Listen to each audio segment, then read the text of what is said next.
All right, enough Scotland. How about some quick hits instead? Let's go, Gab. Spain do not finish qualifying with a perfect record. They're held 2-2 by Turkey. Gobble, gobble. Jules, were we getting a little too excited? Or was this actually a bit of a dead rubber? It was. Both managers, to be fair, both head coaches rotated massively. It was more of both B teams. Yeah. Really. But it was still a good game. It was still quite open. It finished 2-2. There could have been more goals. Spain could have won.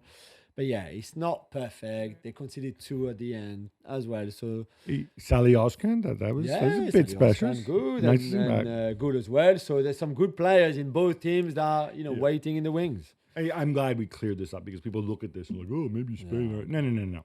It's not. It wasn't Spain and it wasn't Turkey. Exactly. So Germany destroyed Slovakia 6-0 to clinch their group, which was obviously in the balance before that game. Gab, they had their critics, but this was the perfect response. yeah, I don't think things could have worked out any better for them, right? There were some So people, clinical. there's a little, let's face it, Schadenfreude, German word here going into it. I think a lot of us were secretly hoping. I mean, I'll come out and say it. I was hoping that Germany were going to go in the playoffs. Happen. No, you know why? Because Germany and Italy would have both been top seeds, and so we would not have had to face Germany, and they wouldn't have had to face us. Yeah. And so I would have been good with that. And sort of Tullio Calzone is Italian. I could steal a little bit of his glory. But no, I think they went out there. They were professional, and I also think some players also felt they had a bit of a point to prove. Florian Wirtz, I saw had a good game, Yes, very good. and he needs to pick me up given the way his year's going. Yeah.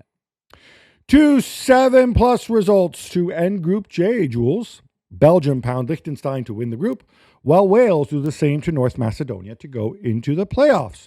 You're both Belgium and Wales adjacent. Yeah. Great night for you. Yeah, although I'm not sure how much Belgium can take away from Liechtenstein win. To be fair, although Doku played really well again, and it was good. Hans van Aken, Mr. Champions League, scoring again. Mr. World Cup qualifier now, as we call him. Who needs Kevin De Bruyne when you've got Hans van Aken? Who is even Kevin De Bruyne? I don't know. I'm asking you the question. For Wales, it was a bit different. So they were already in the playoffs, but finishing second in their group meant that they would play their semi-final in Cardiff instead of playing it away had they not beaten North Macedonia. They played really well. Harry Wilson with a hat-trick. They deserved that. I think Craig Bellamy and this group have done a really, really good job throughout the whole qualifiers. So second place behind Belgium is where they belong.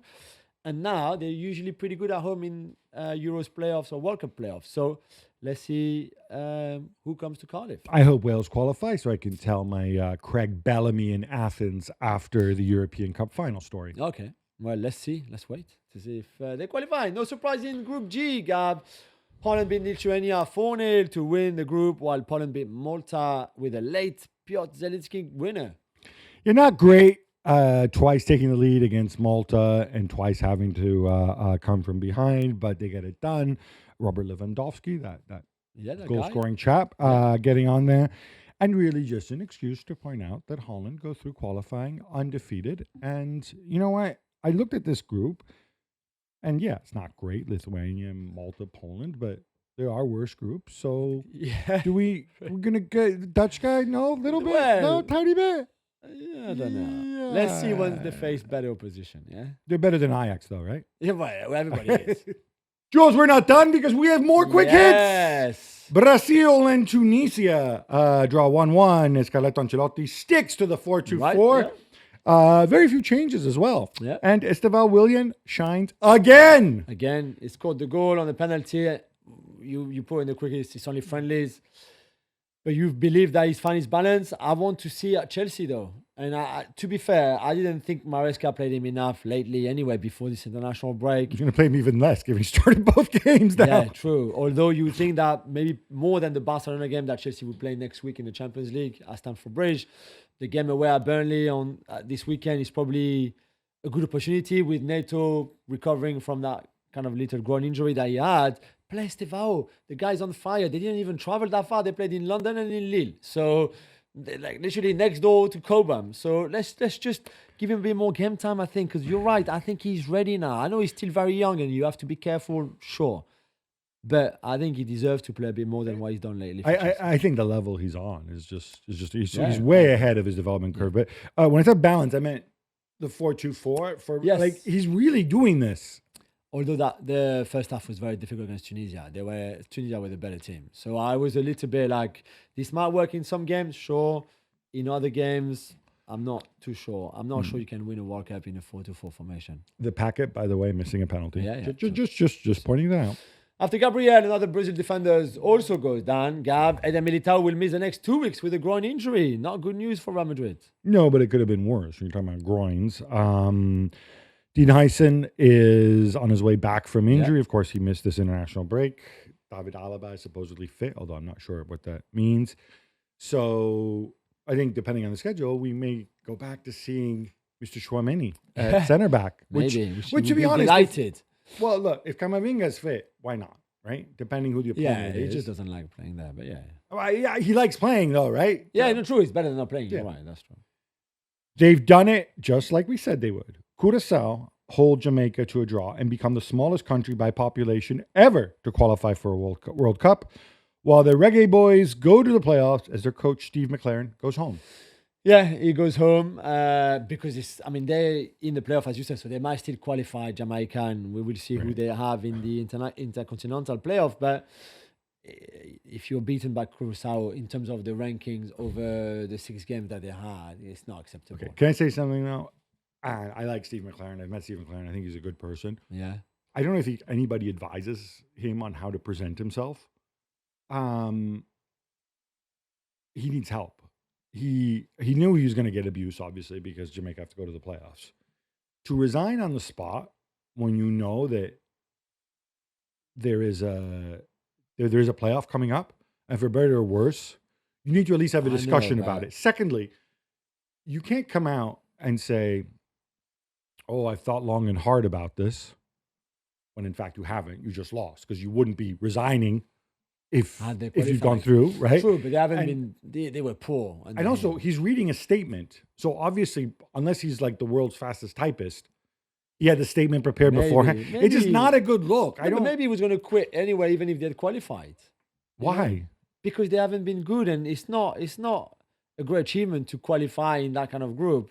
And now you've been humiliated by Curacao, which is the story, by the way. Not really Jamaica finishing second and going into the playoff, because what Dick Advocat has done, we've explained it before, with obviously the history between the Netherlands and Curacao. There's a lot of players there, like Obispo, for example, or the Bacunia brothers, who have the 2 nationalities, who are Dutch from Curaçao's descent, and were obviously eligible to play for them. So this is great, but Dick Advocat has built this team. Patrick Kluivert was the national team head coach before, for similar pathway and reason. But he's really made that happen. It's an incredible story, really, that we should celebrate, and let's hope they do well at the World Cup. Yeah, it's by the way, it's the same blueprint that, Ireland used in the past. Scotland, a lot of these countries do that. Yeah. And also in CONCACAF, also a great story, Gabby. Haiti beat Nicaragua 2-0 to also qualify for the World Cup. And again, similar pathway, they've got a lot of dual nationals in their team. Yeah, I think the wrinkle on this, though, is that Curacao is a stable country, wealthy by the standards of the region. Haiti, of course, as everybody knows, is the poorest. They keep saying the poorest country in the Western Hemisphere. Equally, there's so much unrest there. They're not able to play their home games at home. Last night on the FC show, Alexis Nunes said that their coach, Sebastien Migne, who's French or French adjacent, he's never even been to Haiti. No, he's never been, no. So to go through this, on top of that, they also had the hurricane as well, 3-4 weeks ago.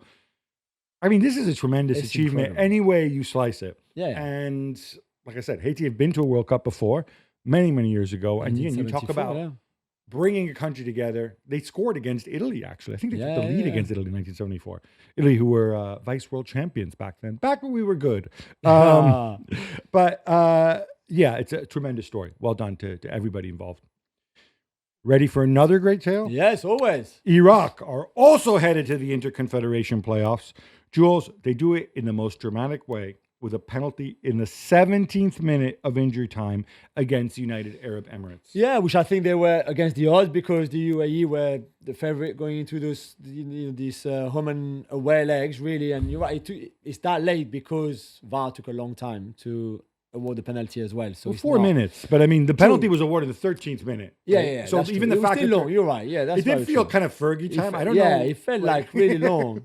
But well done to them. I think it's amazing to be in the to be at this stage in the playoffs, considering where they're coming from. Obviously, similar issues than some that we mentioned before with Haiti or where they play their game. And how many of they these can players train. also players of Iraqi descent, maybe refugees who left Yeah, during the war. absolutely.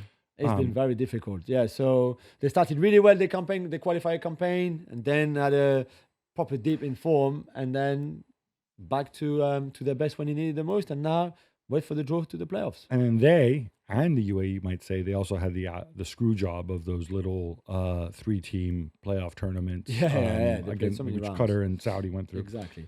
Ashraf Hakimi has won the African Ballon d'Or on Wednesday night ahead of Mohamed Salah and Victor Osimhen. Gab, I know how much you like these awards, so I don't know why you give yourself these quick hits. Because you can counter it. Look, Okay. no, like the point, as I've said this before, is if African Ballon d'Or voters think the way generic Ballon d'Or voters think, then really only Hakimi could have won it because he won everything Yeah. except for the Club World Cup. Yeah. But he won everything with his team, and he had a starring role with his team. Yeah.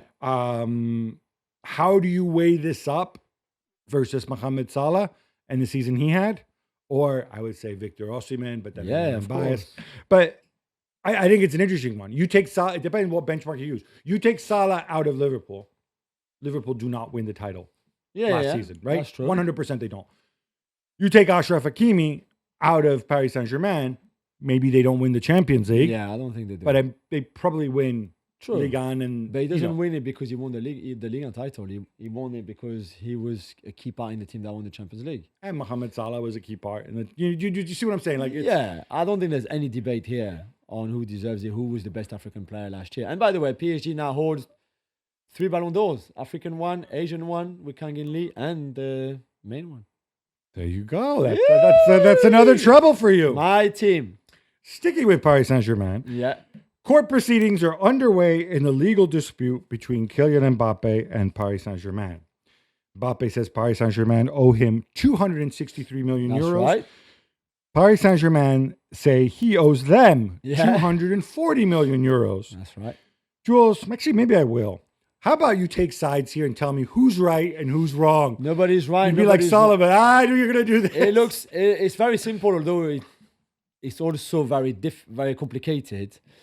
But it seems that PSG believed there was an agreement between them and Mbappe that he would not leave on as a free agent at the end of his contract. But because he was out of contract, the only way that could happen if he was waiving off some of the bonuses, some of his wages, things like that. Mbappe says that was never the case and that they owe him the wages that they didn't pay him, which is true. I think April, May, and June, plus some bonuses that he was entitled to get, which I completely understand.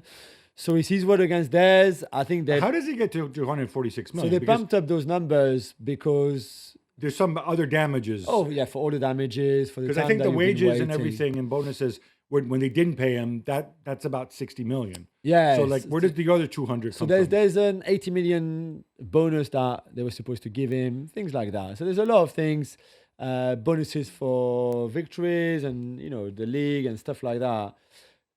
So match their bonuses. So it's a lot of things, but yeah, it's one of those. They could probably just call it quits since they owe each other similar amounts of money.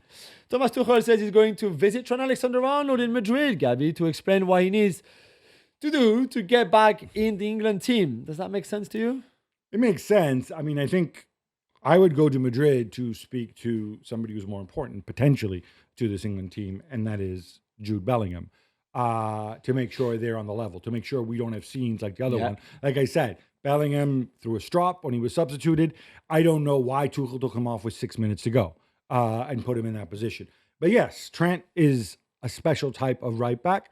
You need to accommodate the team with him. Right now, he's not playing that much at Real Madrid. So if he plays, he might get in the team. Let's go back to qualifying, Jules. A late goal from Michael Gregoritsch gives Austria a 1-1 draw with Bosnia, enabling Ralf Rangnick's crew to avoid the playoffs and qualify directly to the World Cup. Yeah, although they were meant to sweat properly, Rangnick and Austria, because this is a game that they should have. I mean, to be fair, this is a group they should have had and they had under control. But when Bosnia scored that goal just before the break, and then where the clock was ticking, I think Gregori's goal is 78th minute. So it took them a while before leveling the score. As good as it would have been to have Bosnia in the World Cup directly, without trying to go through the playoff like they will. And then Dzeko to play his last World Cup at 40, because it would be the theme of this World Cup, right? Thinking. Because Cristiano, probably Messi. Possibly Modric. Who we'll get to. Dzeko. There's probably a few more that we forget just like that on the top of our heads. So let's hope that Dzeko and Bosnia qualify just for everything that is given to football in general. But yeah, I think Austria deserved to be there and top their group, but that was not easy. Maybe Ilicic will come out of retirement for... Maybe, imagine. He is retired. I don't know. Yeah, that's awesome. What he's doing. Yeah. How about another old-timer, Gav, after Dzeko? Luka Modric comes off the bench as Croatia beat Montenegro 3-2. Are you feeling that kind of last dance vibes with him as well? Yeah, well, remember, for a long time, we felt last dance vibes about the sort of the Croatia group. Now I look around, and it's Modric and Perisic, if you want to include them in the groups. And then there's going to be a passage of the baton onto, Gvardiol and Sucic and these other guys, right? Although Zlatko Dalic is still there, looking like Zlatko Dalic. I feel like I'm living in a stereotype, but it is valid. You don't write these people off. No. These guys go into tournaments and they become dangerous. Sometimes they stink, but they can become dangerous at any time. And Modric is eternal. If you couldn't see his face and all those lines on his face, which remind you that he's 40 years old, if you just saw him with like that little boy haircut that he has dancing around, I see a weekend without with Milan. Right? You wouldn't think that the man's 40 years old. Shout out to the Czech Republic, or Czechia as they like to be known. We already knew this was going to happen. They beat up Gibraltar 6-0, and welcome to the playoffs. Switzerland and Kosovo play out a 1-1 draw, which kind of suits both. Yeah, very much so. The Swiss again qualified directly for a major tournament. Kosovo are playoff bound. Which is another great story, because they might go through and qualify, and if they did, it would be an amazing achievement for them as well, to add to the list of all those great countries and great stories that we mentioned before. For Switzerland, you expected them to be there. I think the surprise is more how well Kosovo have played and how well they pushed them in a way. But for Murat Yakin, who, by the way, earlier in the qualifiers was under a lot of pressure, I would say. They make it. Again, there's a good mix of the older generation, the Xhaka and Rodriguez generation, to the younger one, like Vargas, who scored that goal. So I think Switzerland could be a very interesting proposition in that World Cup. Fun fact about Kosovo as well, there are some countries, including Spain, for example, that don't actually recognize Kosovo as a country for political reasons, but they recognize them obviously as a football opponent. Nation. Yeah. Argentina were due to play a friendly against Australia in India. Gab, I bet you're very disappointed that it was postponed. Yeah, that's really what I wanted to do. I wanted Lionel Messi and all these guys to travel to Kerala to play in a friendly against Australia. I guess the AFA were promised money, and that's why they're doing it. That's why they went to Angola. The organizers couldn't get their paperwork done in time. They said, oh, no, we'll play this in the next international break. Well, obviously, Argentina don't have the playoffs. I haven't looked, but I'm assuming they already have matches scheduled for March. I don't know many teams have. A third one in, no? No, many teams. Maybe they were looking to see how things come out? Yeah, maybe, yeah. Okay, so let me ask you this. So if you're Argentina, between a glamour friendly against France, a World Cup rematch, for example, and going to play Australia in Kerala in March, what would you choose? Yes, it depends who offers the most money, I guess, if you're clearly the Argentine FA right now. All right, let's wrap qualifiers. Panama, no surprise, clinched their place in the World Cup with a 3-0 win over El Salvador. And shout out to Suriname, another Dutch-adjacent country, into Confederation playoff bound. Yeah, for them. Again, we know those teams that will play in the Intercontinental playoff, which I guess a team like Bolivia is probably one of your other big names. Congo and Iraq are the two highly seeded, so they will go straight into the semifinals. Yeah. So it should be fun to watch, to be fair.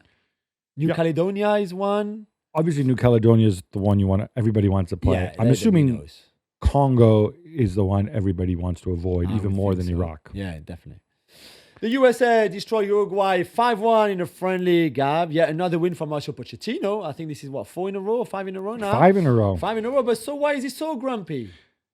This is weird. Okay, sorry. So it's a friendly. And some people, especially in the US, because US are only playing friendlies, they attach so much importance to this. And so the 5 wins in a row is what it is. But you're still playing Uruguay. Maybe Uruguay not going full throttle, but it's still freaking Uruguay. It is. You're right. And it was a dominant performance. But it was a dominant performance in a game where Pochettino, for different reasons, a lot of his kind of big names didn't start. Yeah. Anthony Robinson, Weston McKennie, Tyler Adams, Christian Pulisic, of course. And so afterwards, he's asked about, this was so weird. He's asked about, you know, what is it? I'm paraphrasing here, but he was asked about how his regulars were missing. And he's like, what is regulars? I don't understand. You tell me, what is regulars? And I'm like, bro, you're being stupid. You know exactly what he means. He seems to be at war with the US media all the time, like angry. He makes some weird quip where he says like, he's like, I'm not the janitor. Do you want me to go to the dressing room and come back and we start over? What's wrong with the question? He's asking you, hey, do you actually have a lot of depth on this team? You know, are some of the other players who might be, you don't want to call them regulars, Poch? Let's say the other players people have actually heard of. Yeah. Maybe their places aren't as secure. Do they give you? It's a legitimate question. Completely. And again, obviously his people come out and say, oh, well, no, there's a language barrier. Enough with the language barrier stuff. Between now his stint in the US and the years he worked in England, at Southampton, at Spurs, and at Chelsea, 7, 8 years? He can't pretend he doesn't understand what people are saying. That's not that. That's so what is it? Is it just him being weird? No, I don't think it's him being weird. Is it this like, it's us against you and, you know, I'm at headlocks with you and at war with you and I don't understand your position, that culture, football that he repeats? Because when he talks about that football culture or soccer culture, he's also having a go at the way it's covered in the US, right? Right. The way they cover the US men's national team and all of this. So I think that's more his problem than anything else. But let's hope it's resolved between now. He needs everybody on board, everybody to be together for the US to do well in their own World Cup in 6 months' time now. So the reason I don't understand the strategy, and look, the siege mentality, it's an easy way to do it. Nobody believes in you, but I do. Whatever. That's fine. It's a tactic that you can use, right? But he's not going to see these guys again, I think, until March, until the next international break. So for the next 4 months, the story is going to be Pochettino's press conference and these weird things. So rather than celebrating the fact that they played very, very well against Uruguay, George Rascaeta scored a wonderful goal at the beginning, and then Uruguay kind of lose their marbles again, and Bentancur gets very predictably sent off. That's how he rolls. Yeah. The story becomes, who are the regulars, who are not the regulars, blah, blah, blah. Why is Pochettino weird? Why does he say weird things? I don't. How does this benefit him? Sure. Yeah, it's not helping him, that's for sure.